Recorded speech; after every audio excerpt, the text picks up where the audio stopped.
بسم الله الرحمن الرحيم. الحمد لله رب العالمين والصلاة والسلام على سيد الأنبياء والمرسلين.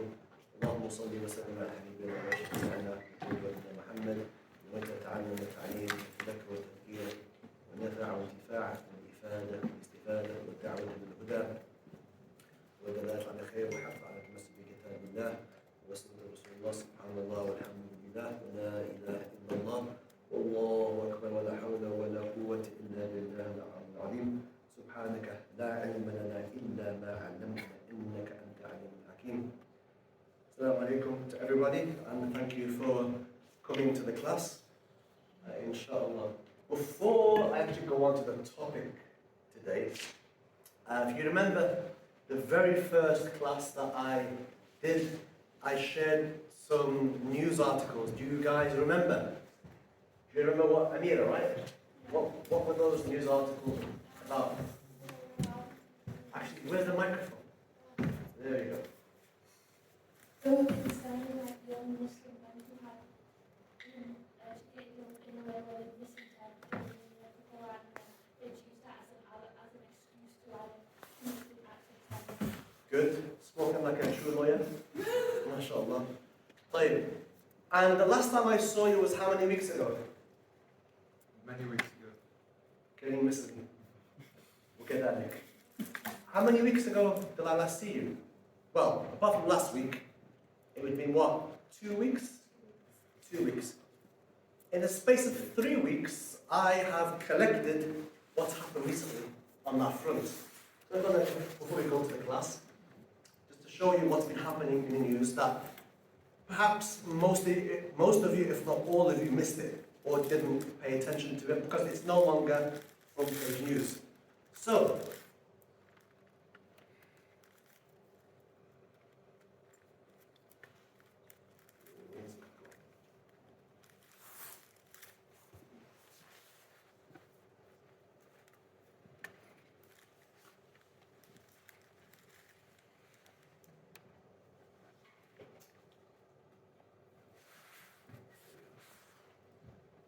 I really prefer John Moore's equipment over University of Liverpool. It's a lot more easier.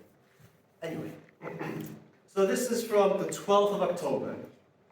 This year, we have London man guilty of terror offences after being found with instructions on how to create a 3D printed firearm. This is Abdul Wahid Abdul Qadir Muhammad had his laptop seized after landing at Heathrow Airport. North London man has been found guilty of various terrorism offences after collecting instruction manuals on how to create 3D printed firearms. Was a member of various extreme Islamist groups and was first stopped by counter-terrorism officers at Heathrow Airport in 2022. Some are well known. That's one example. I'll bring your attention to the next. The 17th of October. Okay, this is a Birmingham teenager in court charged with terrorism offences. A teenager is due before a court charged with terrorism offences. Adam Mahmoud from a residential address this April. 19 years of age, was charged with disseminating terrorism material and is scheduled to appear before a Westminster magistrate. A West Midlands police statement said detectives for counter-terrorism policing West Midlands have charged a 19-year-old Birmingham man with terrorism offences. Adam Mahmoud will appear at Westminster Magistrates Court on the 17th of October. Alright? During a pre-planned operation, Mahmoud is charged with disseminating terrorism material. 19 years old. Obviously, it's going to take you to America right now, but we have this "You Are Next" online posts showing Islamic State interest in attacks on the US ahead of the election, which the election is going to happen this week, right? Thursday?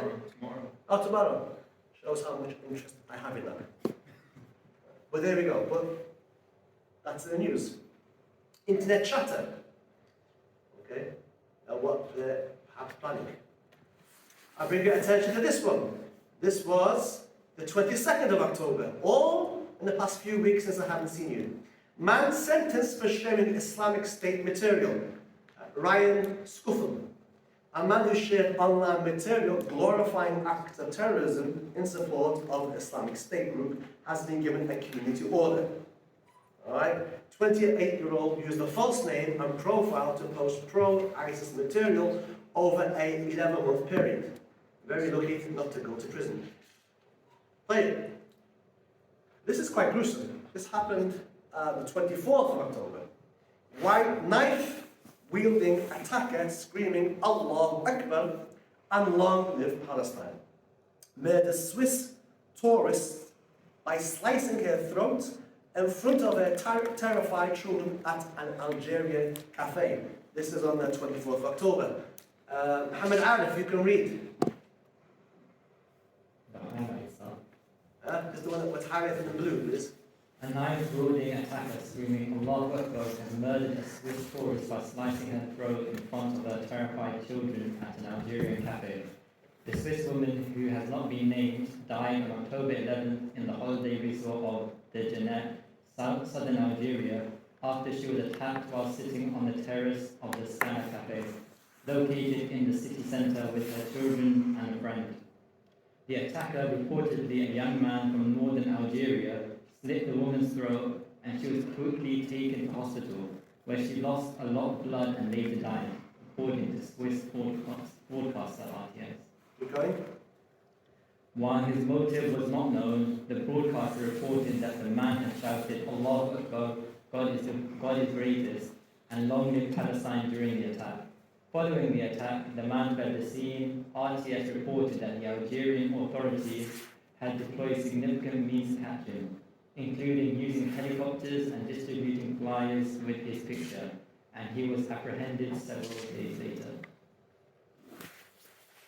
The man had also reportedly attempted to attack another group of tourists at a market shortly before the deadly attack, but had been pushed back.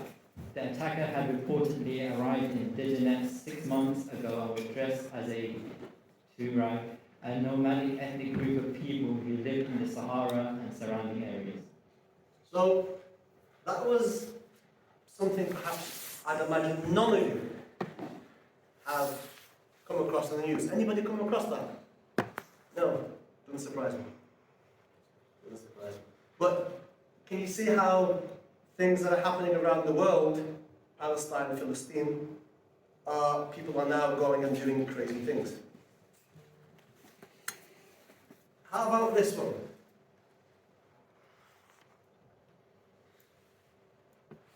Ali Harbi. This is an interesting man.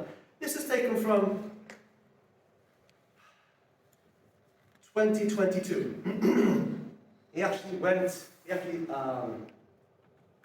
killed an MP.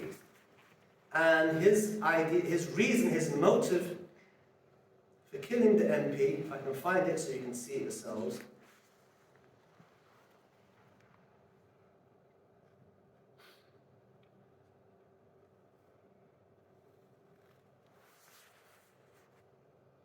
Actually, let's read a bit of it.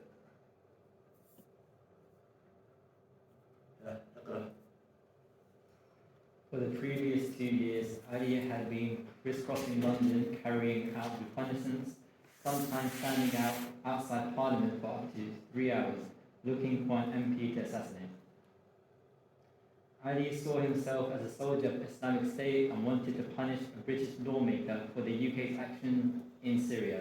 That's it. So his idea was he wants to kill this MP for his contribution towards the killing of people in Syria and obviously targeting ISIS within that as well. So for him, this man was guilty of killing Muslims. So therefore his revenge was, I'm going to kill him. That was 2022, all right, in Syria. Well, from situation in Syria. I don't have time, but if you read it, it's quite cold and calculated what he did. He actually goes into the surgery, waits to see him, stabs him, sits over the body, warns people not to come near him, so people could not help him resuscitate, The police then come and they've got taser guns. He thinks that they've got real guns because he wants to be killed. Shaheed, martyr. He actually tells the guys, police, do you have taser guns? What kind of guns do you have? And they said, taser. He then ran at them. All right, and they kind of went away, and then they came later. And then he actually texted on his phone the reason why he was doing it.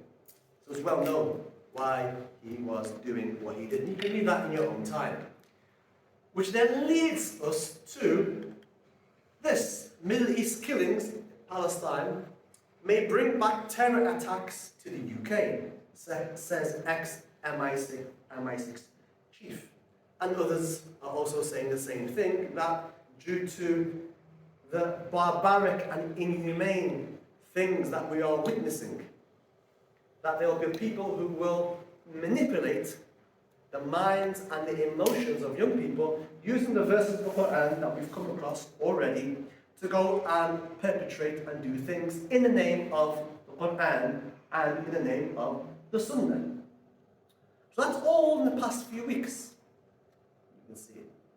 What does that tell you?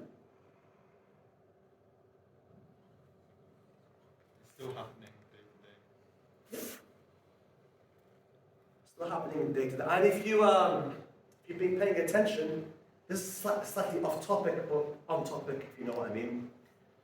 The young man who stabbed those children in Southport, it came out last week that he had a Al-Qaeda manual in his possession, and also had ricin, which is a biological weapon.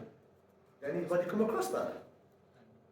It's very hard to Huh? It's very. He made it himself. He made it himself, which kind of turns a lot of things on the head. Because the whole point of the far right who were rioting was that this guy, they got a lot of things wrong. They thought he was a guy who was a refugee and blah blah blah, immigrant, kind of whatever. No, that was right. But the idea here is that they also said that this is a Islamist-related incident. It seems like now there is credibility to that statement. And he has yet to say anything. He was in court, he refused to say anything. In prison, he's not saying anything. But they found a manual. Now, just because they found a manual that is a terrorist-related publication, which obviously he gets charged for, they're still trying to work out, was he inspired by that or not? But because he's not talking, they can't really pin that on him. But they can pin the fact that he had a material that is banned, a biological weapon, and this manual, and they have their separate charges. But these are things that are happening. My fear, and if history has told you anything just by looking at the past several weeks, my fear is that someone somewhere, young person like yourselves, hopefully not in this room, inshallah, will be manipulated by somebody who has a little bit of Islamic knowledge and will twist them and manipulate the anger and terror at what we're seeing and frustration that we all feel, and will manipulate that for means that are not part of our faith, to go and kill and do horrible things. That's my fear, but it's also the fear of the people in security. I think it's just a matter of time before somebody goes and does that. And I hope nobody here does that. But this is the point. When you learn your faith in a correct manner, then you don't end up doing those things.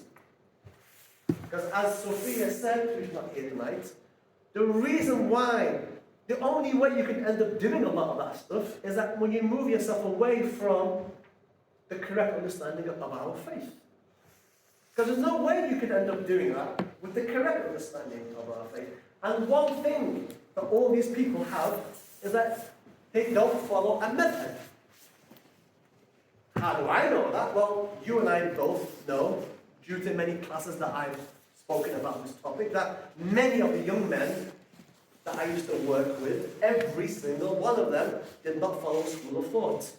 And it kind of makes sense because the schools of thought, Hanafi, Maliki, Shafi'i, Hanbali, none of those schools justify this. So the only way for somebody to do these things is that if they bypass the schools and reject the schools and reinterpret things for themselves. And we've talked about this. None of this is new for those who regularly attend the classes, inshallah.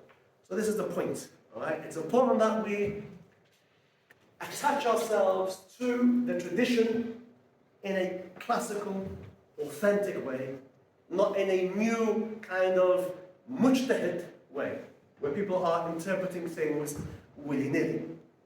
Because this is what you get when you start to interpret things Islamically. When you start to interpret things willy-nilly.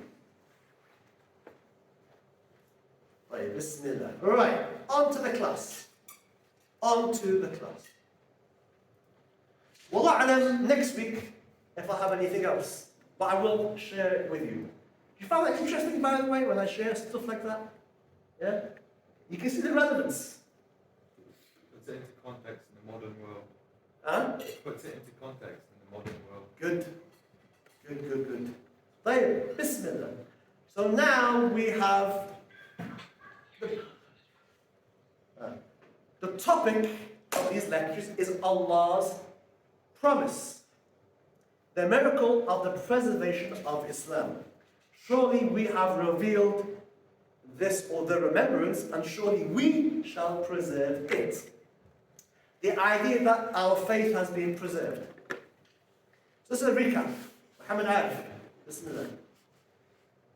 Number 1, the Quran and Hadith have been preserved. Number 2, the correct methodology and how to interpret them has also been preserved. 3, in terms of Islamic law, this correct methodology was developed by the scholars of the 4 madhabs. They represent the vast majority of scholars for the vast majority of time, as attested to by history. Nothing new there, that's revision. In the past several weeks, we've kind of built you up to this particular understanding. And if there remains any questions in the Q&A, we can certainly entertain those questions, inshallah, try to answer them, inshallah. Tayyib, new topic. A new topic. What do you know about bid'ah, or new religious practices? Innovation, whatever you want to call it. Likely is that you may come across, some of you in the audience may say this. Nothing. It's the first time I'm hearing about the topic of bid'ah. Some of you may say, I've heard people mention it online, and books, at home, somewhere, someone, somewhere, maybe have brought this to your attention. Certainly online. Some of you may say, well, it's when you introduce something new into the religion which wasn't done before. Somebody in the audience may say that. Also, somebody may say, it's a bad thing. Introducing new religious practices is a bad thing and it's haram.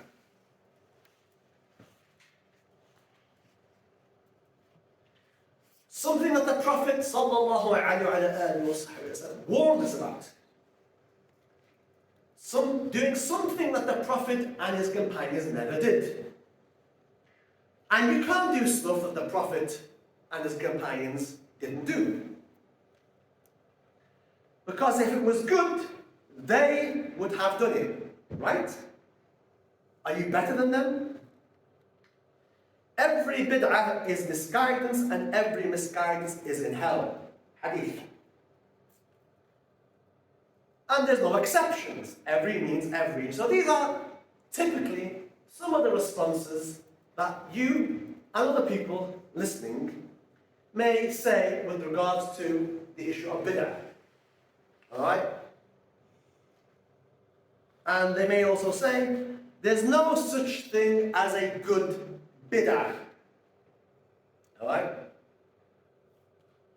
How many of you here have come across one of these? Hands up high, hands up high. Hands up high. Everybody, without exception. Okay, alhamdulillah. After doing this for many years, I managed to always add one to get everybody in. This year, everybody has been included. We are an inclusive university. Alright, no such thing as a good bid'ah. Or is there? Today's topic is about this. Is there such a thing as a good innovation? Is there such a thing as introducing a practice that wasn't done at the time of the Prophet sallallahu alaihi wasallam, nor the Sahaba? Can we introduce practices? And if we can, then what are the conditions? And if we can't, then why? And who says you can or can't? This is the topic today, inshallah.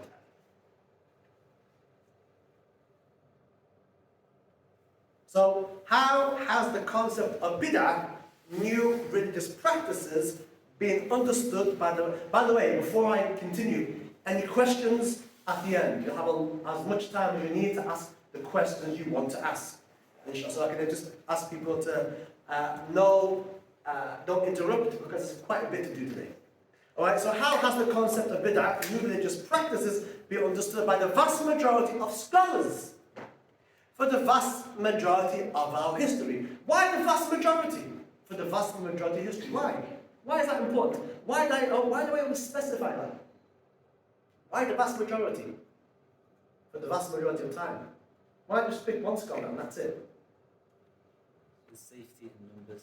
Alright, where's the microphone? Quickly. So the safety in numbers. Can we have a bit more of a Islamic response? I know what you're trying to say, but I'm also thinking a bit more ilmi. The vast majority of scholars agree to it, and that means there's more strength to the opinion. Where's your deal? You're both right. We have to raise the bar. I want to produce people who can talk with ilm, not wishy-washy TikTok children that we have today. And forgive me if we have too many wishy-washy children. People with ilm. May you repeat the question, please? Huh? May you repeat the question, please? Repeat the question. What was I saying? Who's paying attention? Why the vast majority for the vast majority of time? Can you girls answer the question? No. Why do you sit so far away from these girls? Every week there's a fight amongst the girls. You can sit with them. It's easy. Sit back. Because the microphone goes forwards and backwards, it's just difficult. Can you just sit back there, if you don't mind? Thank you. Because it makes it easier for the microphone, and time clicks away. When we lose time, people have to leave. From now on, just sit together and try to make friends for an hour or two, and after that, go back. Bismillah. Can you answer the question? Why? Where is the religious justification for it, for what I'm trying to say? Where's the dalil?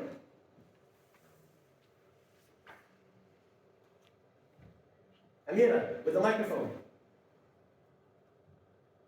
Is it because the hadith says that we have to follow what the majority of the ummah does, and we have to do it like?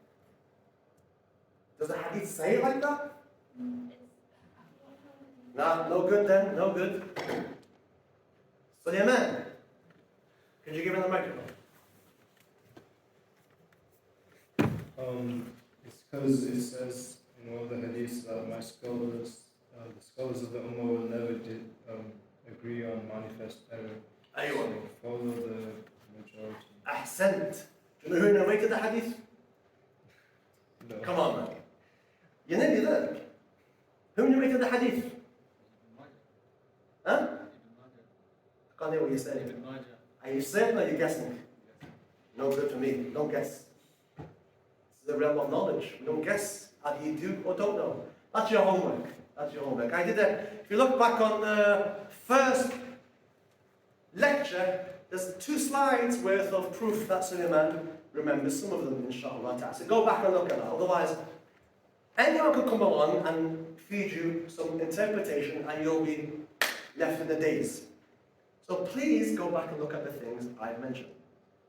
Is bid'ah all bad, or can there be good religious practices that can be introduced into Islam? Bismillah. Alright, critical thinking. Some brothers like critical thinking. Muhammad Arif. This is where you sit together with ideas.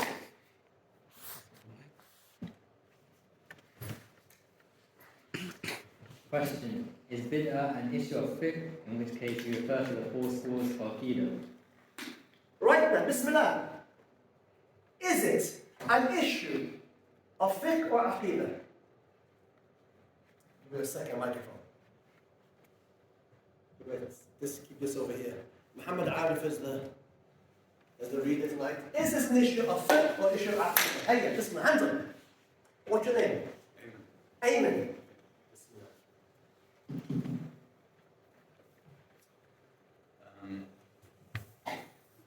And why? So if it's an issue of, there's kind of 2 sides.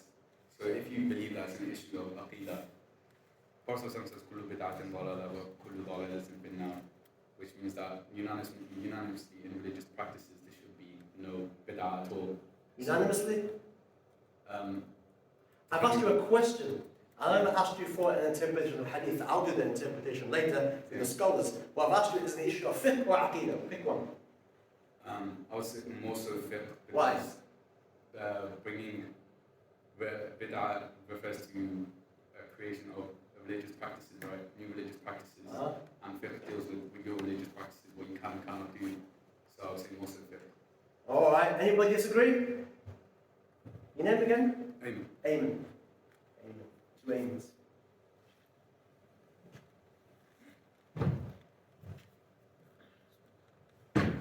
I would say it's completely fiqh. Completely fiqh. Why? Because it's not a question of iman. It's a question of can you haram and can you not do which we relate to 4 schools.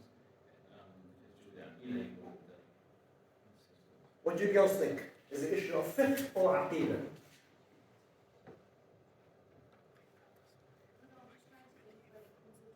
Can you think with the microphone in your mouth? That'd be good. Because see, the guys who edit this, they have a hard time on the weekend. They spend hours editing, and it's like they say you can't hear the people, and they have very good points, and we want to put those points in the recording. So that's why I'm going on about it, and Adam and Luqman will know. That's why I'm not being. It's a pain, but trust me, the guy who's editing on the weekend, it's more of a pain for him. So just make his life easier. Anyway, go ahead. I was going to say both.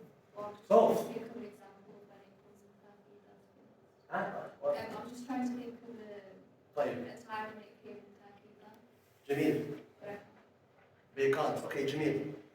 Answer, Muhammad Arif. If it relates to fiqh, Islamic law, then we refer to the 4 schools for the answer.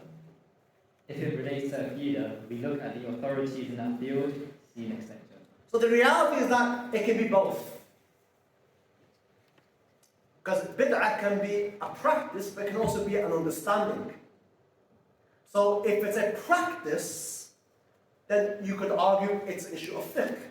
But if it's a belief, it would fall into aqidah.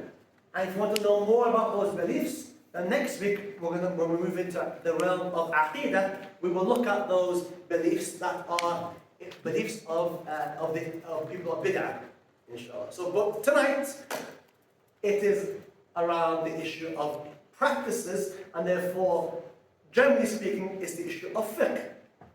So if it's an issue of fiqh, then what does that tell you about where to seek the answers from?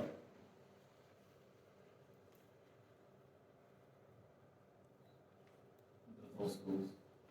The 4 schools. Alright? Fiqh, 4 schools. Do you all agree? Bismillah. Bismillah. Okay, so here is an overview of the 4 madhabs and their rulings with regards to the issue of bid'ah, introducing new religious practices into Islam. Bismillah. The vast majority of the scholars, Jamhur. of the scholars of this ummah, namely the scholars of the Hanafi school, Maliki school, Shafi'i school, and Hanbali school, reached an agreement that bid'ah can be good and bad.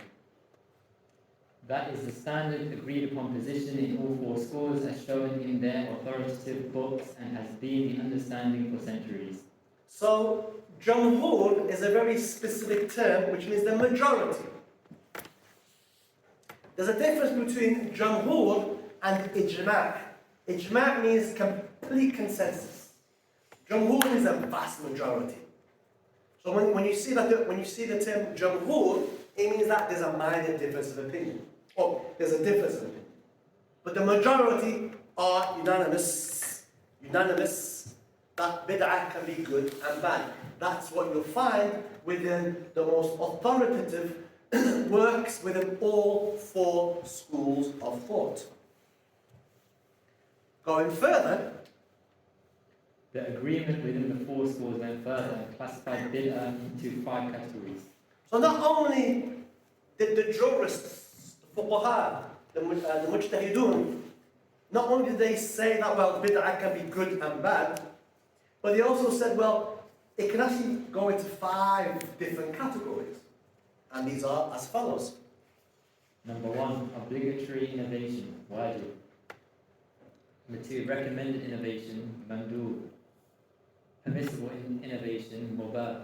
Offensive innovation, makruh. Forbidden innovation, haram. So, an average student of fiqh, of madhabs, who studies in a classical way, and we've spoke about how people, last week, about people's different interactions with madhabs. We have the traditional classical approach, we spoke about that last week, and we find a new kind of approach, the yes, that approach. She's laughing, inshallah, inside joke. The other approach.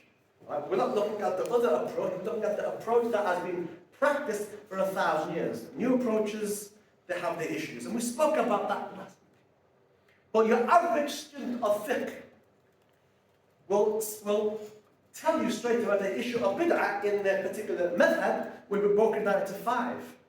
And we're going to look at this today. Whereas the proof of this, well, we're looking into it today, inshallah. Now, I am, and I try to be, objective. What does objective mean? Without feeling. Huh? Without feeling. Okay, I'll have to terminate. Yeah, but he's right. He's right. Say it again with the microphone. Objective. Without feelings or opinions, your own opinions. Accent. I'm not giving you my own opinions. And if I do, I will tell you. For the most part, I'm going to produce to you what the scholars have said. And I'm open, and Muhammad Arif knows me well, I'm open to people coming and telling me that they have a different perspective and to prove to me a different perspective. And he and I, for the past 2 years or 3 years now, 2.5 years, he and I have had this relationship where he and I have very deep discussions. And have I ever once made you feel that you can't ask me questions? I've always welcomed your question. I have always welcomed your approach to reading further and coming back and say, well, look, coming at me with a different perspective and say, what about this perspective? What about that perspective? Which you do, right? And I welcome. That's one of the things I like him a lot because he does that. He's a critical thinker and he goes away and reads. Yet to be arrested by MI5 for looking at things online that are dodgy. But alhamdulillah, inshallah. If you ever go to court, I'll stand as a witness and say, you're okay. It depends what you're in for. But he's somebody I like because he makes me work. He comes out and says, well, what about this? What about that perspective? And that makes me, and I like to be worked, but it has to be with knowledge. It can't just be like wishy-washy stuff like, the stuff that Shaykh and I witness every Jum'ah, after Jum'ah, people ask things. It's got to be knowledge. I have a lot of respect for him. More people like him. طيب. Has Karim said, right, to be objective. So I'm going to provide you with some scholars who differ. Okay? Ibn Taymiyyah, 661 to 728 after Hijrah. And less well known, but no less important, Al-Imam Ash-Shatibi, who died 770. I've yet to find out the date that he was born in.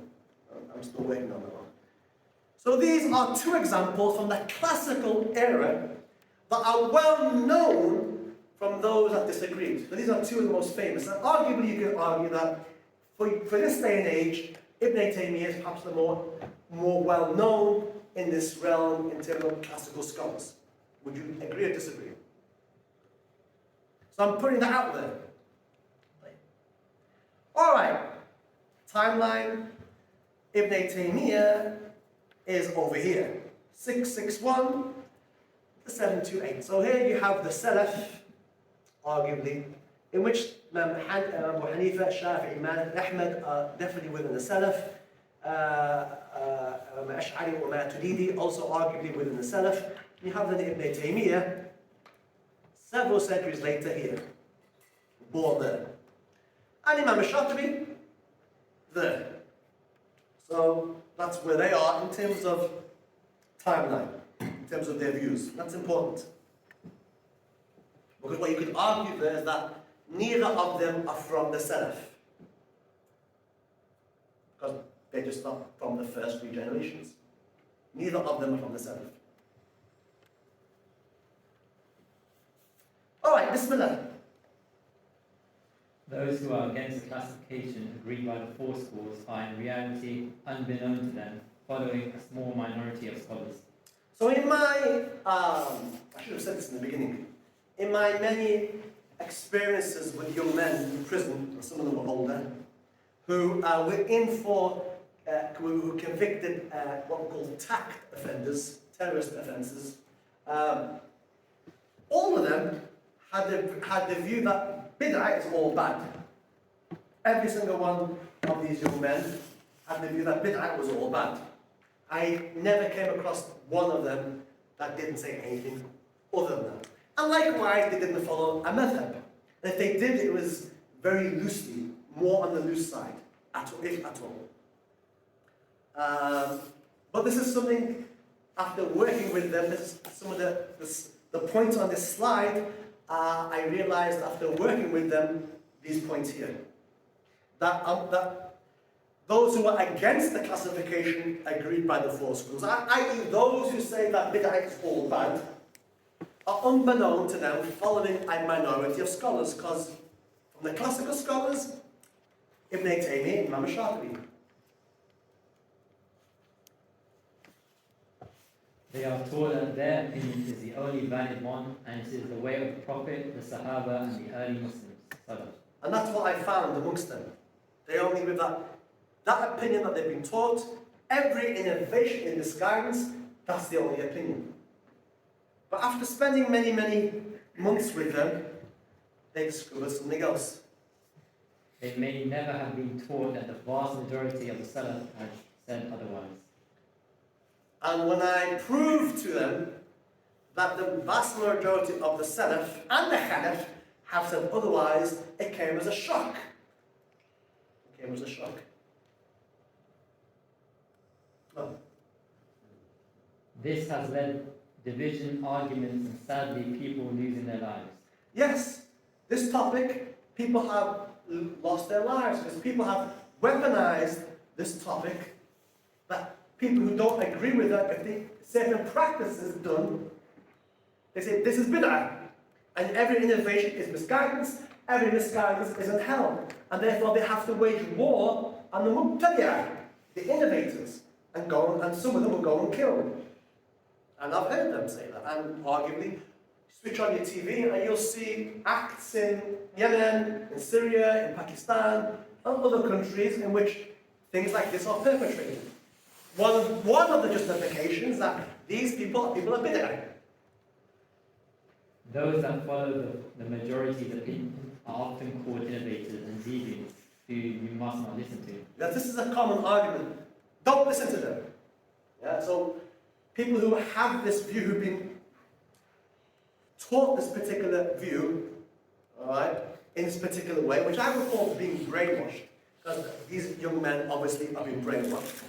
But those that follow the majority opinion, unbeknown to them, are called innovators. So they were constantly arguing and against everything around them, because everything they see around them is haram. So the have a lot of anxiety. And they're told, don't listen to them, don't go to them. Like some of the guys I used to work with, they were told by other people, don't go and sit with him. He's a deviant. He's going to brainwash you. He's going to lead you astray. And what I would say to them would be, look, I respect your intellect more than those guys or your teacher. Why? Because I'm saying, come and listen. And I have enough confidence in your intellect to not be brainwashed by me. But the same can't be said for your teacher or your friends who you sit with. Because they say, oh, you don't know enough. He may trick you. You don't know enough knowledge. And I'm like, well, brother, you don't need to know a lot. Just come and listen and be objective, like Muhammad Arif, and look at both sides and make your own mind. But when you're taught not to do that, that's a red flag. But most times it's too late. You're already in that room, you've been locked inside that room and told everything outside is bad, and anybody saying anything else, other than what we're saying to you, is a deviant. Like, it's important to look at this topic objectively. The best way to do that is to look historically from the viewpoint of the four madhabs. So look, we have a tradition of 1,000 years. These four schools, maybe that's a good place to start. Let's see what the greatest minds and the greatest hearts and the greatest intellects have said on this issue. I have presented an argument saying that all four schools, the majority, Jumhur, say that bid'ah can be good and bad. Critical thinking. Make this quick tonight. Why do you think that some people only teach one perspective? Hold on. Just relax. And you had your Weetabix. Bismillah. Go ahead. Yalla. Kareem. Because they're being subjective and not objective, they're thinking that about things rather than everyone else's opinion as well. Not really the way they're being told. So you're saying, alright, let's make it a bit more easy. So a person is teaching people at one particular perspective. What do you think the reason for them doing that is? Teaching one particular perspective. That's maybe the next question. What are the possible reasons that some only teach one perspective and not the majority of the four madhabs? Right, let's do that. Okay, a bit more precise. Go ahead. To push their own agendas and their own interpretation without the influence of other interpretations that may sway the students or people that they're teaching from the way that they're teaching. All right, say that again. I like that. Makes sense. To push their own agendas without To push their own agendas. What do you mean by agenda? So their own goals based on their What own goals are they? interpretation. So if they intend harm or if they intend something that is incorrect, they'll teach their students or they'll teach individuals in a way that will convince them that that goal is in line with the religion. All right, from a counter-terrorism perspective. All right, girls. Alia, what do you think? There's no right or wrong answer, obviously, but I want you to think. I like people who think. That's what I like. I like people who think. And I like people who make me think. I have a lot of time for that. What are the possible reasons that some only teach one perspective and not the majority of the four madhabs? Logically, what would be the reason? Because they believe that is like the way it should be. All right, yeah. Anybody else? Like, if you're raised on learning one way, the thought of learning from four different schools,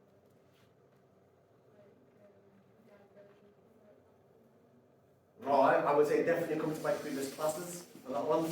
Huh? Come on. Could it potentially be the root cause of just people saying just for the Quran and Sunnah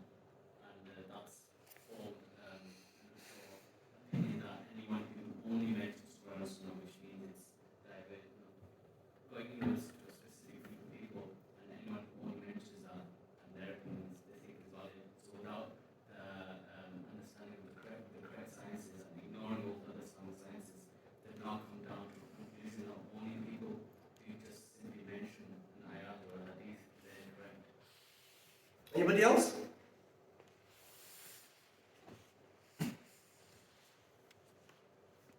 It shows lack of knowledge. All right. Lack of knowledge. Okay, I like that. Well, let's go on, Shahid. I put this slide here because on the weekend as I was typing away, I remembered I remember that guy I used to work with in prison, and he and I spent many weeks on this topic of bid'ah. There's a guy for terrorism, and eventually he saw what I was saying to be true. This is a man who was intelligent. I had taught in a very specific way. He was an intelligent man, and proof after proof after proof, he actually came to the realization that what he was taught was wrong, or what he was taught was not the whole picture, and the way he was taught was wrong. That's more precise. What he was taught was not the whole picture, and the way he was taught was wrong. All right, because he was taught that he was taught a particular opinion. This is the opinion, and that's what he wasn't taught. The majority say something else. He wasn't given the whole picture, and he was taught that that piece of the jigsaw puzzle that he has, that's all the jigsaw puzzle. That one piece is everything you need, and everything else other than that is against the Prophet and against the Salaf and against the Sahaba. And that's but when he realized that wasn't the case, he asked these questions. What were the reasons that my Sheikh, he said to me, that my teachers, why did these scholars, teach me this in this way? And after, it was very, very interesting conversation. And what he realized was this. This is what he realized. That's why I put it here. He realized that there was one of two options. Either A, they were scholars to begin with, or they were scholars. Either they were ignorant or knowledgeable. And I told him, let's go, because I can't mention too many details, I'm not allowed to, but the people he was following went stupid. So I said, let's take out the option of them not being scholars, quote unquote. Let's say they were scholars.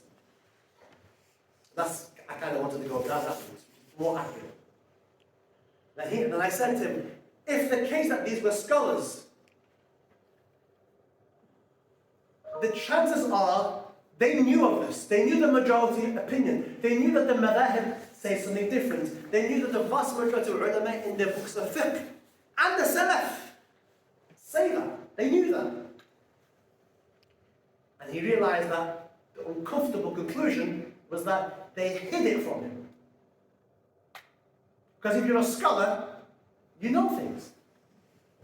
And you must have known that the four madhahib, and these scholars who he follows, knew about positions of fiqh because they quoted things from books of fiqh. So therefore they must have known, they must have seen it. They had the books of hadith, they had Fath al-Bari, the commentary of Bukhari, they had it there. Don't ask me how, but I know. And they must have come across this, but they chose to not tell you. And that's what he realized. They hid it from him on purpose. And that was a turning point for this young man. And it was a very disturbing point in his life because he realized that he has sat in prison for a very long time. He put his trust in a group of people who he thought were scholars, and they betrayed his trust by not giving him the whole picture. And he looked at me and was like upset, like, these guys kept it from me. And he asked me, why have they done that? And I said, you need to ask them why they did that. I don't know, but perhaps one reason is that they're hiding things from people. Because they're ulama, and they're not stupid, so if I can come across this stuff, surely these people can come across, but they've kept it from you. Why have they kept it from you? That's another story for another time. Like, what are some of the harmful results of this? Well, people like this end up in prison. Alright? Like, question 1. How did the four schools, the vast majority of Sunni Orthodox scholars, come to the understanding that bid'ah can be good and bad? Bismillah, Muhammad Arif. Alright, pay attention, it's quite a bit to get through, inshallah, but Bismillah. It's quite simple, it's not very difficult. Number one, those that warn against introducing newly begun matters. Number two, those that encourage the introduction of newly begun matters as long as they are good practices. So there are, in reality, there's two groups of hadith. Those that warn against introducing newly begun matters, and Ayman at the back there has mentioned one of them. And these are the hadith that you'll see on various websites, WhatsApp groups, and so on and so forth. But then there are a group of hadith that encourage the introduction of newly begun matters as long as they are good practices. So there's two groups of hadith. Those that warn against introducing practices and those that encourage. Let us look at the first group. Group number one, those that warn against introducing newly begun matters. Beware of matters newly begun, for every matter newly begun is innovation. Every innovation is misguidance, and every misguidance is an error. Ahmed Abu Dawood Ibn Majah al-Tirmidhi. Whoever innovates in this matter of ours something that does not belong in it, this is rejected. So, the minority opinion of the likes of classical scholars like Ibn Taymiyyah and Imam al-Shatibi take these hadith literally on face value. Every means every, whoever innovates in this matter of ours, something that does not belong to it is rejected. By the way, the hadith is there. And there's other proofs. I don't have time to give you all of them. They're well known amongst those who are sat in the audience. They're well known. So they would take these things literally. That's the way. And it's quite well known that is the case. But what's lesser known to people like yourselves will be the proof for those who say bid'ah is good and bad. What's their proof? Group 2, those that encourage the introduction of good practices. He who introduces a good practice, sunnah hasana, in Islam earns the reward of it, and all who perform it after him without diminishing their own rewards in the slightest. And whoever introduces a bad practice, sunnah sayyah, in Islam bears the responsibility of it, and all who perform it after him without diminishing their own responsibility in the slightest. So this hadith is different, right? It's saying, he who introduces, man sanna fil Islam, who introduces a good practice, sunnah hasana, in Islam earns the reward of it, and the reward of all those who perform it. So if you introduce a good practice into Islam, you gain the reward of it, and the reward of all those who copy. But if you introduce a bad practice, the second part of the hadith, if you introduce a bad practice, then you gain the sin of it and the sin of all those who follow you, because you introduced it. Alright? There's two parts of the hadith, and the narrations are there. And there's other narrations. Now, if you are awake, which I hope you all are, you will maybe think, is there a contradiction? The Prophet on one hand is saying, beware of newly introduced matters. But in another hadith, he's saying, well, if it's a good thing, you can introduce it. But if it's a bad thing, you can't. Is there a contradiction? We have two groups of hadith, 1 and 2. Group 1 is warning us against introducing something new into the faith. But group 2, saying that you can, providing it's good. And you will be rewarded for it. Right? How do we reconcile the apparent difference? First of all, there's no contradiction. The Prophet ﷺ did not contradict himself. That's not an option. Alright, are we listening? The idea that the Prophet contradicting himself, hasha. That's not an option on the table for us as believers. We don't accept that. Right? And this is where the ulama of usul, they reconcile between the hadith. They can join the hadith all together. That's the ulama of usul al-fiqh, the likes of Imam al-Shafi'i. And we spoke about that in the previous classes. So how have they reconciled this apparent contradiction? Apparent. I've put the hadiths into one slide. All the hadiths we've mentioned today, I put it onto one slide. So there you have an overview of both groups of hadith, groups 1 and groups 2. Can you see it? Group 1 hadith is the first two. And group 2 hadith, which says you can introduce, is the last one. Can you all see that? I've put them all on one slide for you. Can you see it? Yeah? Beware of newly matters. First hadith, second hadith, whoever innovates in this matter of ours. Those two are warning against. The third hadith is, well, if it's good you can, if it's bad you can't. They're all hadiths. Jigsaw puzzle. Would rearranging the order of the hadiths change it so they can fit all together? If I rearrange the hadith into a different order, would it all fit? Let's look at it this way.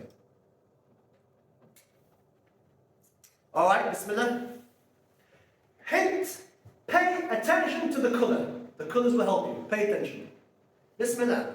He who institutes a good practice, sunnah and hasana, in Islam earns the reward of it, and all who perform it after him, without diminishing their own rewards in the slightest.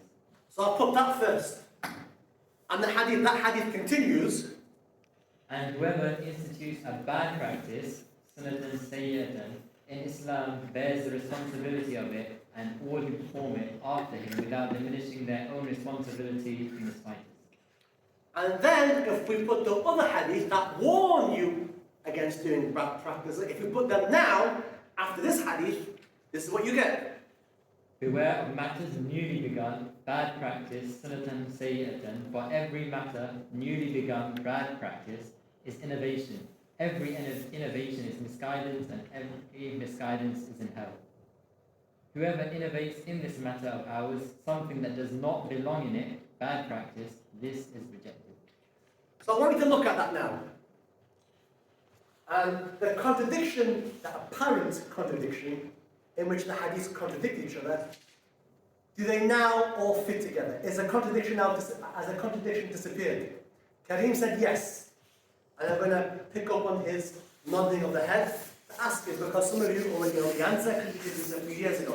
Kareem, the contradiction for you has disappeared. Tell me, why has this apparent contradiction disappeared? What's changed now for you? Because it flows, I think it flows better now. Is that the English flows better or the meaning flows better? You know, like,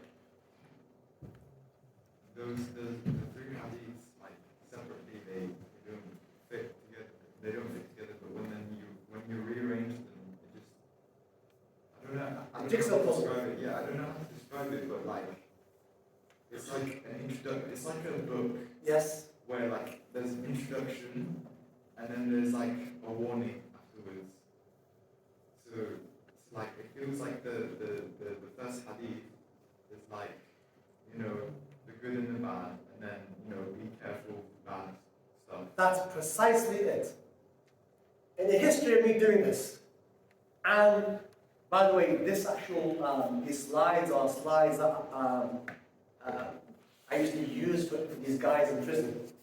Alright? So it's been developed by to them, and some of you guys have helped develop it as well. But in the history of me doing this, only 2 people have managed to get that right. He's the third one in the history. Even like teaching this over the many years I've been teaching this at university, only 3 people. So you are in the Hall of Fame. Now I want you to be the third person to work that out. Can you see the point you're trying to say? And this is a problem when you take one hadith, one piece of the jigsaw puzzle, and then you begin to look at the world from that one piece of the jigsaw puzzle. But the Jamhur, the majority, have got all the hadith together. And this is what they've said. And the first hadith, because all the hadith are sahih, the first hadith, as he said, is like an opening. And the second 2 hadith are just like further subdivisions and a further classification. And that's why the colour helps. So, I didn't explain it as well as him, but this is basic, in other words, this is what he was said. The four schools joined between the two groups of hadith and said that the hadiths warning against bid'ah, group 1, are in reality subdivisions of the hadith talking about introducing bad practices, group 2. In other words, the second part of the hadith that talks about bad practices is essentially talking about the bid'ah that we are warned about. For every matter newly begun is innovation, and every innovation is misguidance. This is how all the hadiths can be understood, for in reality they are one hadith. Or one book, as he, in his analogy. Taking only one piece of the puzzle and believing that you have the whole picture. There we go. So, Bismillah. Alright, go ahead. Whoever innovates in this matter of ours something that does not belong in it, this is rejected. Bukhari, Muslim, Abu Dawud, and Ahmad. Question: what if someone innovates something that does belong to it? Get that. Whoever innovates in this matter of ours something that does not belong to it, then it is rejected. The question, but what if someone innovates or introduces something that does belong to it? That's part of the deen. That is not alien in principle. Then what? Give the man a microphone.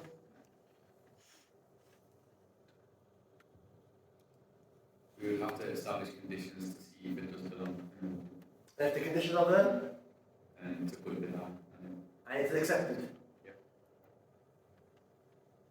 Scholars have concluded that it is not rejected. It is as if the Prophet said, whoever innovates in this matter something that does belong to it, then it is accepted. This is a proof for the division of bid'ah. That's one proof. Not the main proof, but it's one proof. طيب, Bismillah. Alright, let us see an example of bid'ah hasana according to the Jamhur, who say that bid'ah is good and bad. Bismillah. Tfaddal. Example 1, Hadith of Umar and Tarawih. Umar, during his caliphate, gathered the various groups that were praying Tarawih prayers into a single congregation of 20 rakats.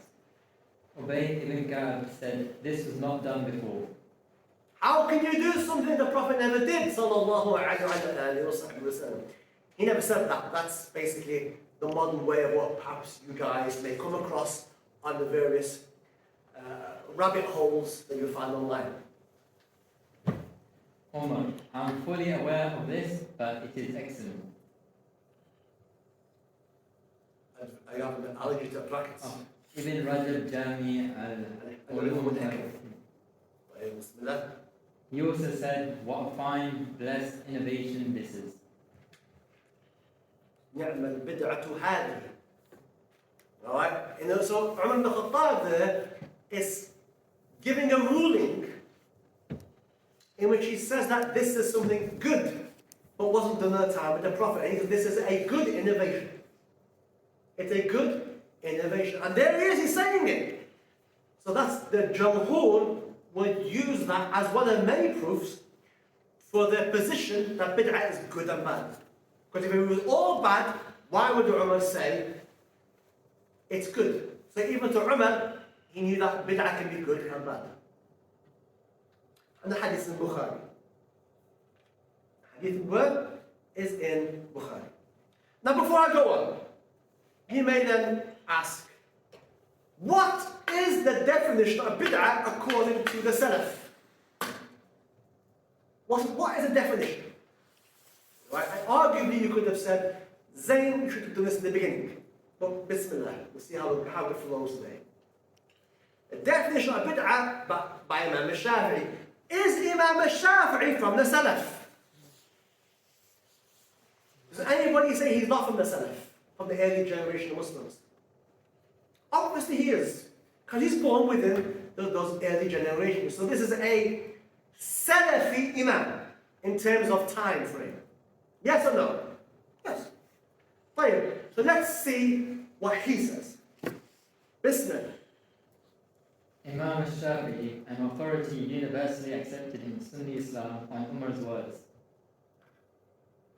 There are two kinds of introduced matters, muhdathat. Number one is that which contradicts a text of the Quran or the Sunnah or a report from the early Muslims, athar, or the consensus ijma' of the Muslims. This is an innovation or misguidance, bid'ah dalal.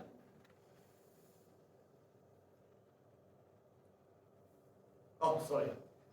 The second kind is that which is in itself good and entails no contradiction of any of these authorities.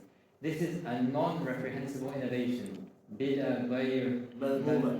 So, according to this Imam al-Shafi'i, by the way, Imam al-Shafi'i spent many years, despite his mother tongue being Arabic, he spent many years learning Arabic in the desert. Alright? So he knew the Arabic language well. The fact he was an Arab and spent many years of his life, different people saying different things, many years of his life studying the Arabic language, he knew the Arabic language. He knew bid'ah lughatan and whatever you want to say. He knew it. So here's Imam al-Shafi'i from the Salaf saying that bid'ah is good or bad. That is a summary. Yes or no? Very clear. طيب. The hadith commentary of Bukhari, it is called Fath al-Bari. And by the way, there were two, which I found out the weekend. One by Ibn Hajar al-Asqalani and one by Ibn Rajab. Ibn Rajab never completed it. It's very interesting because the guy learned on the weekend. The most famous commentary of Bukhari is by Ibn Hajar al-Asqalani, who is buried in Cairo. And this is the most authoritative commentary on Sahih Bukhari. Your average student of knowledge, alright, who's serious, and you've got the money, will have this book, the commentary of Bukhari, on his bookshelf. Your average student of knowledge, let alone the scholars, they have this book anyway, it's well known, or they have it online.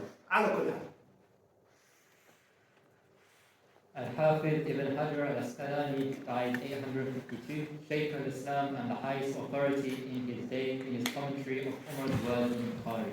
By the way, this term, Shaykh al-Islam, many scholars had it. Imam al-Subki also had the term Shaykh al-Islam. Ibn Hajar al-Asqalani also had the term Shaykh al-Islam. Sheikh Zakaria al-Ansari also had the term Shaykh al-Islam. There were many scholars that had the term Shaykh al-Islam to their names. So what's the commentary of Bukhari? Ibn Hajar al-Asqalani says this. The root meaning of innovation is what is produced without precedence. It is applied in the law in opposition to the Sunnah and is therefore blameworthy. Now, most people will stop there and say, Ibn Hajar al-Asqalani is saying what?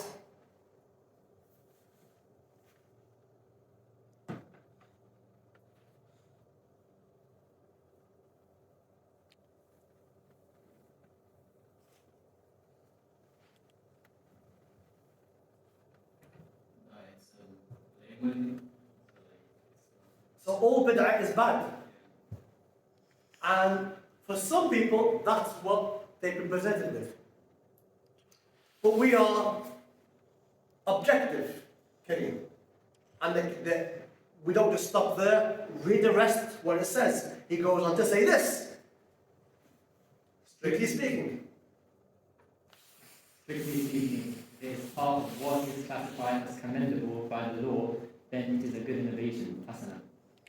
While if it is part of what is classified as blameworthy by the law, then it is blameworthy, mustaqbah. You're excused, don't worry. طيب. Otherwise it falls in the category of what is permissible. And it can be divided into the 5 known categories. See you later. So, Ibn Hajar al-Asqalani, the Shaykh of Islam, and one of the greatest authorities of Hadith, whose book is on every major scholar, and your average student of knowledge will have his book, regardless of what perspective they have. If there's some need to have this book. In the book itself, He says bid'ah is good and bad. Ibn Hajar Asqalani, a scholar of hadith, who can tell us what the hadiths mean. Which is why, when I told this young man who was in prison that your teachers, alright, who I know they have Fath al-Bari on their shelves, I know it, they hid this from you because they didn't show you it. So they knew it's there, but they didn't show you it. Point is that the scholars of hadith are saying bid'ah is good and bad, which is a further proof for the majority. Interestingly, Ibn Hajar Asqalani is there, 852, which is interesting that the greatest, or one of the greatest commentaries on Bukhari was written several centuries later. Very interesting. For me anyway, I found it interesting. على كل حال. طيب, alright, example 2, Bismillah. Let's get this show on the road. Start reading. The compiling of the Quran. After the Prophet ﷺ and those who had memorized the Quran had died, the Quran had not been compiled. Umar radiallahu anhu suggested that Abu Bakr radiallahu anhu, the Khalifa at the time, Abu Bakr, how could we do something that the Prophet ﷺ didn't do? Umar, by Allah, it is good. Abu Bakr eventually agreed and asked Zayd ibn Thabit to compile the Quran, who said, how could we do something that the Prophet ﷺ didn't do? They convinced him and he compiled the Quran. So it's interesting, right, that Umar comes to who? Girls, to wake you up a bit. Umar comes to who?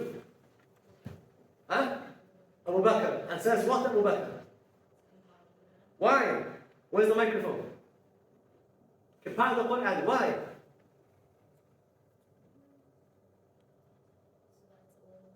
Yeah, microphone, all will be good. So that it's all in one place. Because the Huffaz of Quran, those who memorized the Quran, were dying in battle. So therefore, Umar realized that if we don't write it down, we're going to lose the Quran. And Allah has promised He's going to preserve this deen. And this is a manifestation of Allah's promise to preserve the deen through Umar ibn Khattab. Umar tells Abu Bakr, we've got it, write it down. Abu Bakr says what? His initial reaction is what? Hey, it's on the board, man, come on. The Prophet didn't do it. The Prophet didn't do it. How can I do something the Prophet didn't do? Sallallahu. Did we not hear that argument today? On various social media and groups and at homes and WhatsApps. How can you do something the Prophet didn't do? طيب, Umar said what? By Allah, it is good. Interesting, huh? So just because the Prophet didn't do it, sallallahu alayhi wa sallam, it doesn't mean that we can't introduce things when there's a need. And they can be good. Do you understand the point? Alright, Hadith al-Bukhari. And the commentary, you can find yourselves well, inshallah. طيب, Bismillah, read. A great number of hadiths, most of them in Sahih collections, showing that many of the prophetic companions invented new acts, forms of invocation, dhikr, supplication, dua, and so on, that the Prophet had never previously done or ordered to be done. The companions did them because of their conviction that such acts were of the good that Islam, the Prophet ﷺ, came with, and in general terms urged the like of to be done in accordance with.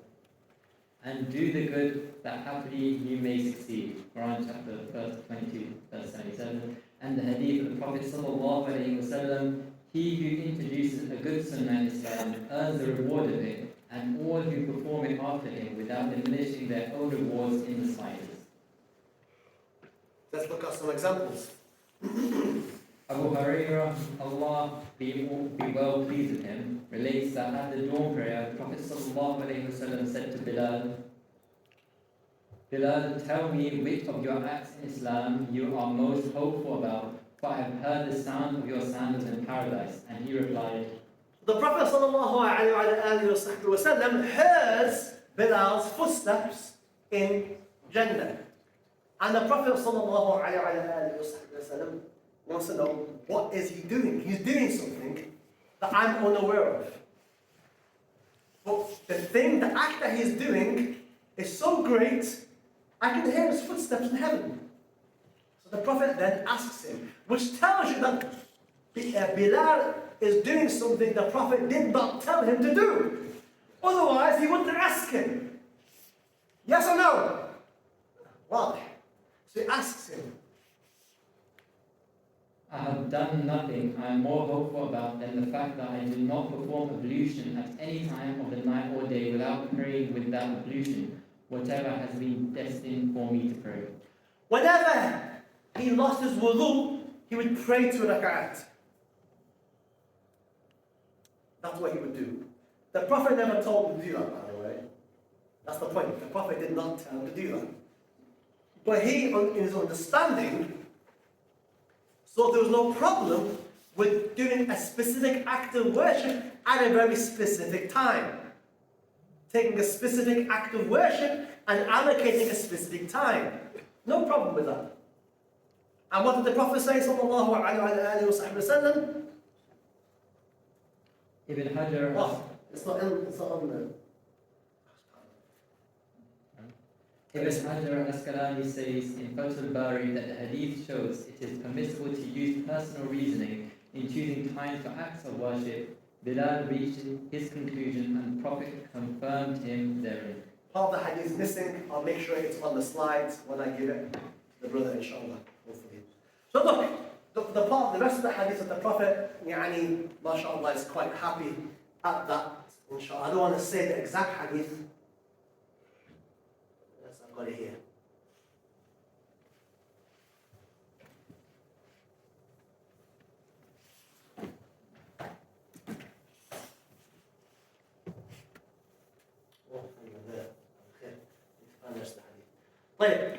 The point is this, that Ibn Hajar al-Asqalani, his commentary on the meaning of that is that it shows the permissibility of using your reasoning in choosing times for acts of worship. We choose to do this class every Monday night. No one can say it's bid'ah, the Prophet did not teach on Monday night. It's an act of worship that I can choose to do at a specific time. Unless it's acts of worship that have specific times, okay. Other than that, your discretion to when to do certain acts of worship. Unless they have a specific time which is more merit, bismillah. Other than that, there is leeway. Alright? It shows the permissibility of using personal reasoning in choosing times for acts of worship. And the Prophet confirmed them.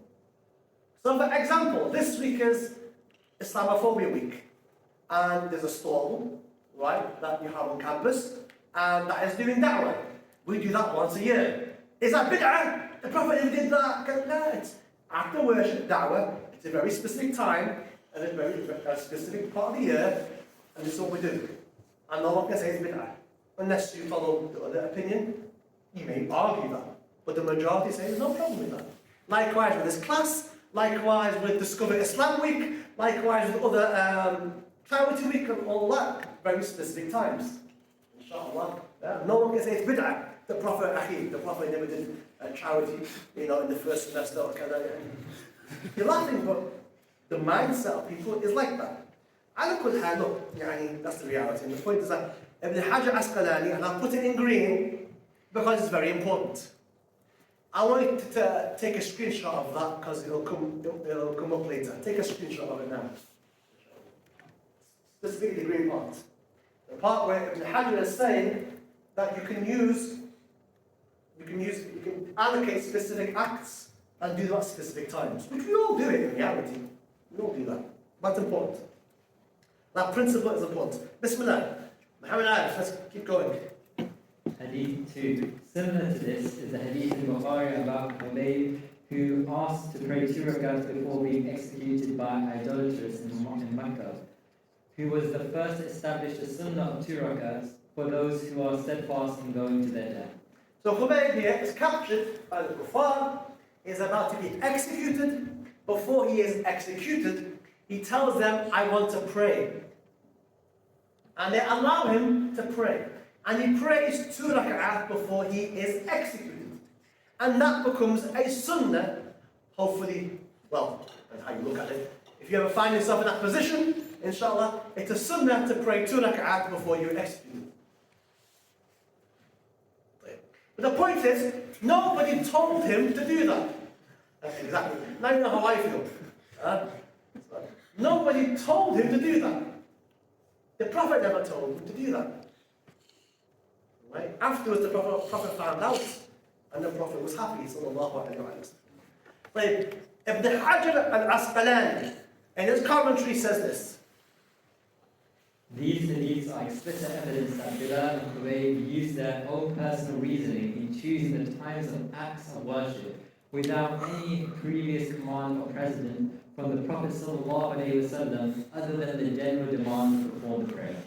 فَفَعَلُوا خَيْرٍ. There we go. Bismillah. Hadith 3. Rifa bin Rafi says, when we were praying behind the Prophet ﷺ, and he raised his head from bowing and said, Allah is whoever praises him, a man behind him said, Our Lord, yours is the praise abundantly, wholesomely and blessed therein. When he rose to leave, the Prophet ﷺ asked, Who said it? And when the man replied that it was he, the Prophet ﷺ said, I saw 30 odd angels each striving to be the one to write it. Bukhari. So here is a companion in Salah, and Salah is called Tawfiqiyya. I.e., you can't, it's something that the Prophet has explicitly explained, it has a very specific way. But here is a companion introducing something into prayer. That doesn't change the outward form, but maybe is an addition. And he says, Sami Allah liman hamida. When the Prophet says, Rabbana lakal hamd, this man came and said, Our Lord, yours is the praise abundantly, wholesomely, and blessedly therein. Nobody taught him to say that. Least of all in prayer, because the Prophet has said, Sallu kama ra'aytamuni usalli. Pray as you see me pray. Well, here is the companion adding something in prayer. And what does the Prophet say? Does the Prophet shout at him, Mubtadi', haram? The Prophet didn't say that. The Prophet said, look, who said that? And the man said, it was me, Ya Rasulullah, sallallahu alayhi wa sallam. And the Prophet said, I saw 30 odd angels, each striving to write it down. The reward. In Bukhari Muslim. We'll skip this next part, it's interesting, but you can read it in your own time. Hiya, Bismillah. Ibn Hajar says what? Ibn Hajar says in Fath al-Bari that the hadith indicates the permissibility of initiating new expressions of dhikr in the prayer, other than the ones related through hadith texts, as long as they did not contradict those conveyed by the hadith, since the above words were a mere enhancement and addendum to the known sunnah dhikr. So there we have Ibn Hajar Asqalani, Sheikh al-Islam. Hadith 4, Bismillah. Aisha, Allah be well pleased with her, said that the Prophet ﷺ dispatched a man at the head of a military expedition who recited the Quran for his companions at prayer, finishing each recital with al-Ikhlas. When they returned, they mentioned this to the Prophet ﷺ, who told them, ask him why he does it, and when they asked him, the man replied, because it describes the All-Merciful and I love to recite it. The Prophet ﷺ said to them, tell him Allah loves him. Bukhari. We do not know any scholar who holds that doing the above is recommended, for the acts the Prophet ﷺ used to do regularly are The sunnah of the Prophet is superior. Alright? Hands down. But the way of the Prophet is to allow for differences here. To allow for these things to happen. He didn't reject them. Sallallahu alayhi wa sallam. But we know that his ways is the best. Now if you want to do the way of the Prophet, you can. But the idea of the Prophet's tolerance and acceptance, that's the point here. His confirming the likes of this illustrates the sunnah regarding his acceptance of various forms of obedience and acts of worship. Shows he did not consider the like of this to be a reprehensible innovation bid'ah. Note, all the hadiths are about the prayer, the most important of bodily acts of worship. The Prophet ﷺ said, "Pray as you have seen me pray." Despite which he accepted the above examples of personal reasoning because they did not depart from the form defined by him ﷺ. But every limit must be observed, while there is latitude in everything besides, as long as it is within the general category of being called for by sacred law. طيب بسم الله. Alright, I'll give him a break. Abu Sa'id al-Khudri, the companions of the Prophet ﷺ departed on one of their journeys, stopping at the encampment of some desert Arabs, whom they asked to be their hosts. So the Sahaba were out in the desert, and they come across these Bedouins, and they asked them to host them. Look after us, yeah? Take us, look after a night or two. But they refused to have them as guests. No. Alright? Don't ask me why, but they said no. The leader of the encampment was, these are the people who said no to the Sahaba to look after them, was stung by a scorpion. And his followers, the Bedouins, tried everything to cure him. And when they had failed, one of them said, "Let's approach those over there who we didn't look after initially. Maybe there's somebody amongst them who can help them." But they said, they already told them, go away, right? But now things have changed. So they go to speak to them. So they came to them, the Sahaba, and said to the Sahaba, "Oh, band of men," they didn't really know who they were, "our leader has been stung, and we've tried everything. Do any of you have something for it?" And one of the Sahaba replied, "Yes, by Allah, I recite healing words, ruqya, over people. But by Allah," this is quite clever, "by Allah, we asked you to be our hosts, and you refused. So I will not recite anything unless you give us a fee." Because they said no, innit? So okay, well, look, we had you looked after us initially, we'd have done it for free, but we want a fee. So they said yes. So then they agreed upon a herd of sheep. So the man went, this particular companion, and began spitting lightly and reciting the Fatiha over the victim until he got up and walked. Subhanallah. So the scorpion, with its poison, has been injected into this particular tribal man. This particular Sahabi then comes, reads the Fatiha and spits lightly and reads the Fatiha repeatedly. And then the man who's been poisoned gets up and walks. A miracle. By the permission of Allah. And they describe it as a camel released, runs away. MashaAllah. They paid their agreed upon fee, which some of the companions wanted to divide up among them, but the man who had done the reciting told them, "Do not do so until we reach the Prophet sallallahu alaihi wasallam and tell him what has happened and ask him what he may order us to do." So they said, "Look, wait, let's go see what the Prophet says about this." Why? Microphone. In front of you. To see the Prophet affirms, Because he's doing something, reciting the Fatiha, this man has been poisoned, has poison in him. He's curing him by reciting the Fatiha, and the Prophet didn't tell him to do that. He used his own ijtihad. He was muta'akkad. So he says, wait, let's ask the Prophet first. What does the Prophet say? Does he shout at him? Does he call an innovator? What does he say? Here's the answer. They came to the Prophet and told him what occurred. And he said, how did you know it was of the words which heal? How did you know the Fatiha heals? Who told you that? You were right. You were right. Divide up the herd and also give him a share as well.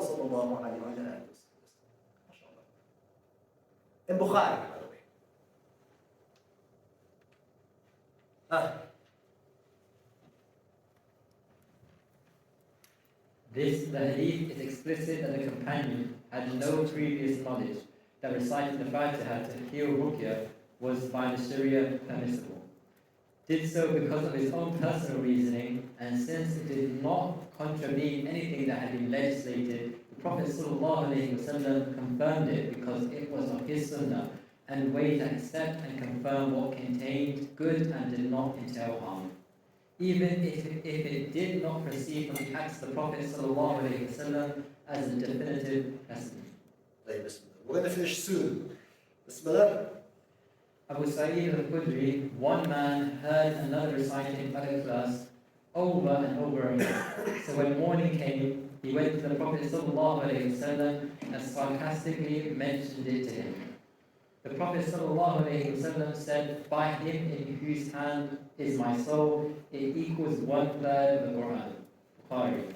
Another version of this hadith in which the man said, I have a neighbor who prays at night and does not recite anything but Al-Ikhlas. What's happening here? What is happening? Apart from Luqman, sisters, what is happening? Alia, give me the microphone. What's happening here? What are you doing?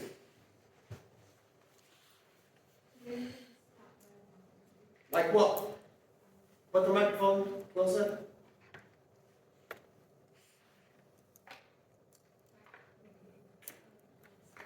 Can't hear you. With a microphone as well. Tap, there we go. There we go. Bismillah. They're doing things that the Prophet did do, like. Yeah. So reading Surah Al-Ikhlas and reciting it all night. Again and again the whole night. And people raised that with the Prophet, and the Prophet asked him why. And then he answers, MashaAllah. Nothing wrong with that. Bismillah. Keep going. The hadith showed that the Prophet ﷺ confirmed the person's restricting himself to this surah while praying at night. Nothing wrong with that. Despite it not being what the Prophet himself did, which is also always superior. For though the Prophet's practice of reciting from the whole Quran was superior, the man's act was within the general parameters of the Sunnah. And there was nothing blameworthy about it in any case. So what does the Sunnah mean? The Sunnah of the Prophet is his way of acting, ordering, accepting and rejecting. The Sunnah of the Prophet is his way of acting, his ordering, his accepting and rejecting. His whole life. And the way of his rightly guided caliphs who followed his way of acting, ordering, accepting and rejecting. That's the Sunnah. So practices that are newly begun must be examined in light of the Sunnah of the Prophet and his way and path in acceptance or rejection. And I've given you several ahadith in which he accepted practices that he himself had not told people to do. There's a level of tolerance. But the hadith says what?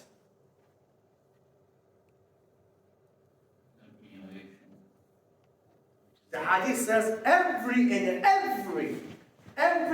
every, does it not? And how can you say it can be good when the Prophet said every? We've answered it already, but this is a common thing. How do we respond to the Prophet's hadith? Kullu.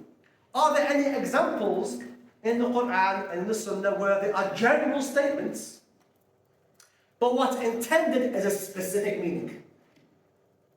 Are there any examples in the Quran and in the Sunnah where a general statement exists, but it's understood as a specific content or a specific meaning, not general meaning? If I said, how do you do this? If I said, I'm from Liverpool, so I can get away with this. All scouts are thieves. That's a generalization, right? If I say all, alright? But is that right or wrong? Obviously, what I mean, alright? But what I mean by that are a few people, for example, in my neighbourhood. And you guys know that. But if I say all Scousers are thieves, I'm a Scouser by the way, alright? I don't mean that, do I? Do I? Obviously, I mean a few people, but I've said a general term, but what's meant by that is a specific people. Specific people. Is there anything in that nature in the Arabic language? Yes. But does it exist in the Quran and in the Sunnah? Yes. So let's look at this example, inshallah. There are many generalities in the Quran and Sunnah, all of them admitting some qualification. Alright, example. A man can have nothing except what he strives for. Alright? A man can have nothing except what he strives for. Once you die, that's it. That's what the verse says. All you have are your good deeds. Right? Man can have nothing, no thing, except the deeds that you've done. However, that's a general statement. But there's a specific meaning here in that Muslim people benefit from the spiritual works of others, i.e., his fellow Muslims, the prayers of angels, the funeral prayer, janazah, sadaqah jariyah, du'as. So all of these things can benefit a man or a woman. But the verse says a man or a woman can have nothing except what he does himself. But you can benefit from the acts of others. Sadaqah jariyah, people make dua for you, and so on and so on. They're acts of others that you can benefit from. Do you understand the point? Another example. Verily you, Allah says in the Quran, you and what you worship from Allah are the fuel of hell. That verse is talking to a particular group of people. Okay? These were the people at that time who were Christians. But Jesus and his mother and the angels were all worshipped apart from Allah. But they are not the fuel of fire, the fuel of the hellfire. Look at it. Please, can you explain that verse to me? I know you're getting tired, that's why I'm asking. We'll finish soon, I promise you. Apart from Sulaiman, apart from Luqman. طيب, Ibrahim. So it's the bottom verse, yeah? The bottom one. Huh? Verily you and what you worship apart from Allah is the fuel of hell. That's what it's called. Yeah. Could it be talking about the polytheists?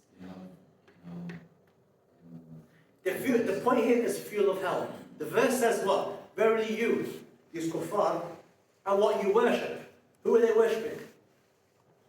Idols. Who? It's in blue. There. They used to worship who? Isa and the angels and Maryam. They worship Jesus, Mary, and the angels. But the verse of Quran says, verily you and what you worship, which would mean what? Isa, Jesus, Maryam, and the angels. The verse says are the fuel of hell. Does that mean that Jesus and Maryam and the angels are the fuel of hell? No. A general term, but a specific meaning. Like another example. But when they forgot what they had been reminded of, these are Allah's talking to a group of disbelievers who Allah punished. When they, the kuffar, forgot what they had been reminded of, we, Allah, opened unto them the doors of everything. Which means what? The doors of what? These are getting punished, by the way. The doors of?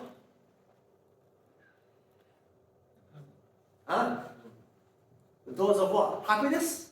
Or doors of punishment? Everything. Punishment. Yeah, the doors of punishment, but it says everything. Which would mean what? The doors of mercy as well. But it's not understood, that is it. It means the doors of punishment. Despite it says we opened the doors of everything. And we know that in Ramadan, there's doors of mercy. The doors of hell are closed, the doors of heaven are open. There are doors of mercy and doors of punishment. Abwab. But the verse here is talking about a specific context of punishment. So it makes no sense for us to take it literally, because literally it means the doors of mercy and the doors of punishment. But how can it be mercy for these people? They're being punished. Do you understand the point? That's the point of kul. That's being used there, kul there. The same kul is used there, the same kul is used in the hadith of bid'ah. But there's context to it. Luqman gets it, right? Like, bismillah. Where's it come back? Alright, and these are other examples as well, inshallah. طيب. We'll skip this. You can read it in your own time. I skip that as well. Alright, we'll end on this, I think. Can you think? Who is he? Muhammad Arif. Do you have to catch a train soon or? Bismillah. Can you think of a good innovation that we are doing in our time or introduced in our lifetime? Hey, Bismillah. Now you guys can talk. Ladies first, right? Then we'll come to Suleiman. Bismillah. Right, say it again and louder. Digital Quran, the Quran app. Digital Quran. Al-Quran app. Alright, Bismillah. Keep going. Anybody else? Amira? People are more welcoming and open these days, like before, because there was a lot of like judgment and inclusivity, but now. I disagree with that one. I would disagree. I don't mean like inclusive, I mean like people are interested in learning about Islam. There's a lot more resources. Okay, yeah, alright. There's more resources. I agree with that one. Okay, I thought you were saying people now are better than in the past. I was going to disagree with that one. No, I don't. Okay, awesome. Girls, any other things? Alia? Things that were never done in the past, but now we do. And they're good practices, nothing bad.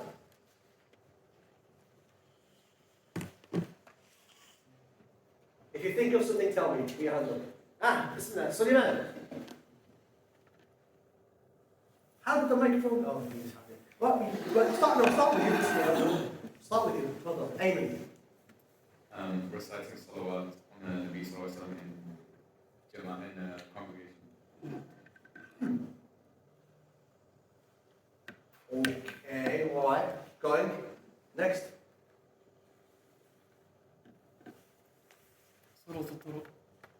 Yeah, keep the microphone on.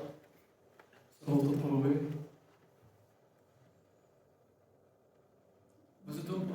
Yeah, but I'm saying that we're doing in our time. Yes, back then, but now, in our age, right now, in our lifetime. Yeah, but that's a bit lazy, answer that one. Yeah, so that wasn't done. That we do now. No. It has to be done in the past. Now, that we are doing in our time, or introduced in our lifetime. In our lifetime. I want you to think, in our lifetime. That's been done for centuries. Okay. No, that was done previously. In our lifetime. What's your name? Oh, you yeah. Umar, did you have your hand up? Yes. Fadl. I'm not sure if it's bid'ah, but A good bid'ah, by the way. yeah. Saying Ameen after the Imam. No, that was in the Muslim. No, that was done previously. In our lifetime. In our lifetime. What's your name? Yusuf. It's using loudspeakers. There we go. That's it. Loudspeakers. Sometimes too loud. Yeah. What's your name? That's it. Tahzib. Yeah. Okay. Could you say, like, maybe kids cut hair? Yeah, there we go. That's it. Now you're getting it. Suleiman.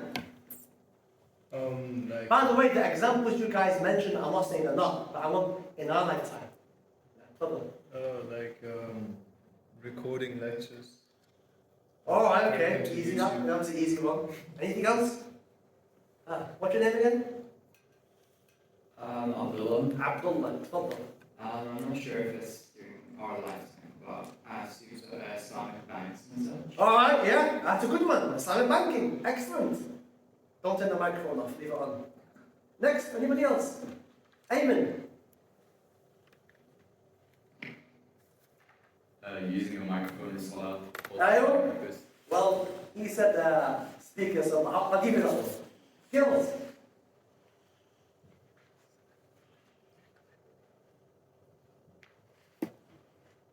More charity events. Yeah, okay. Charity week. Islamophobia week. Discover Islam week. annual, what's it, the dinner you guys have? They're examples, right? Whatever else you guys do in Islamic societies. These are all good innovations that are done now. Shahid. Digital liquor bits. Oh, okay. Digital ticket reads. Fair enough.